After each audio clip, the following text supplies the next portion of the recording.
So you've decided to build a model railroad. Congratulations. It's a really great and fun hobby. Now you're probably looking at all of the steps involved and feeling a little more than just a little intimidated. The entire process of planning is huge. It's huge and complex, which is why I put how do you eat an elephant? Well, the answer is you eat an elephant one bite at a time. And you plan a model railroad the same way. Small, bite-sized bits that are not intimidating and easily done. When you look at the small segments that I've got planned out, you look at them and you realize, okay, I can do this. And that's how you keep from feeling intimidated and, oh my gosh, how am I going to ever do this? Now, I've broken it up into two main sections. There's the first part, which is more abstract. It's the background planning. It's the stuff that is more mental than anything. And then the second section is the physical planning, how you're actually going to draw the lines and create that track plan. In the first section, we've got things like, well, the first stuff you look at is, what's the purpose of your railroad? Why does it exist? What does it haul? Second one is the era. When is your railroad? Is it steam era? Is it transition era? Is it modern era? And of course, within all three of those, there are smaller sections of eras that you can model. And of course, the last one is the location. Where are you modeling? Is it going to be the Rockies of Colorado? Is it going to be the East Coast, along the West Coast, maybe Southwest? Maybe it's going to be in a different country. Where it is located is completely up to you. But those three things together are complete. They come together like a spider web. They are so interconnected that when you change one little thing in one, you end up changing something in the other two. We also look at things like givens and druthers, which I'll explain in another video. We look at all of the little things that when you take the time to plan, when you take the time to think about what is it I'm doing, what is it I want to do, and you write those down on paper, so you've got a reference that you can look at while you're doing your planning. And while you're doing your building, even more importantly, you'll have a much better general idea of what it is you want to do with your railroad. What does it do? Then later on we get into the physical planning. We talk about planning, measuring the space. What kind of space do you have? How big is it?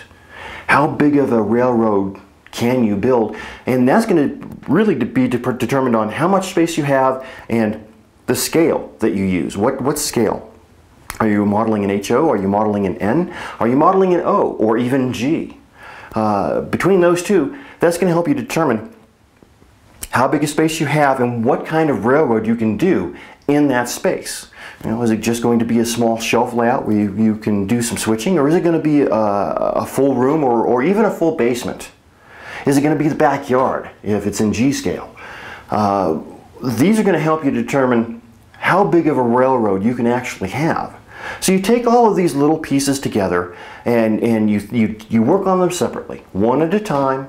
You can certainly go from one and spend some time working on it, and then jump to another one when you've thought of everything you think of, for example, of givens and druthers. And you can jump down to something else and work on that for a little while. And as you work on it, you're going to realize, oh wait, here's something else I need to think about. And you jump back up and you go back to your givens and druthers, or to some other section. You don't have to do these 1, 2, 3, 4, 5. Now I'm presenting them as 1, 2, 3, 4, 5 as individual steps. And the more you can do of each step before you go to the next, the easier it will be to go to the next step and start planning. But you're going to find that no matter how you do this, as you get farther into it, you're going to realize, oh, I forgot I need to do this. And you'll have to go back and add something else. Not a big deal. Everybody does it. Also understand that the planning phase is going to take time. Don't expect to do this in a weekend, or even a week or a month. It could take you several months to come up with all the planning that you're going to need in order to do a realistic representation of a railroad. We're also going to look at the difference between prototype modeling and freelance modeling. And then between the two, you've got what I call proto-lance modeling, which is the type of modeling I do. I take the basics from the prototype, so I've got some rules to follow, and then I create a place that's all my own. It doesn't really exist. Neither does the railroad. And that's fine. There are a lot of people who do this. But by planning, by having a plan that you can follow when you're actually building the model railroad, you're going to find that it's much easier to actually build the railroad when you get to that point. So, and we're talking building, we're talking a ways down the road. It might be months, it could even be a year or more before you actually get to the building place. And don't let that bother you. This is a hobby. It's not meant to be done today or tomorrow or next week. This is something you're supposed to be doing in your spare time for as long as you enjoy doing it. So 30, 40, 50 years. Don't let the complexity or the sheer mass of the material that we're going to go through intimidate you because it's so much. Don't worry about that. We're going to take it nice and slow. We're going to look at each thing in detail so that hopefully when you have read the page and looked at the video, you'll have a much higher comfort zone about actually doing that step.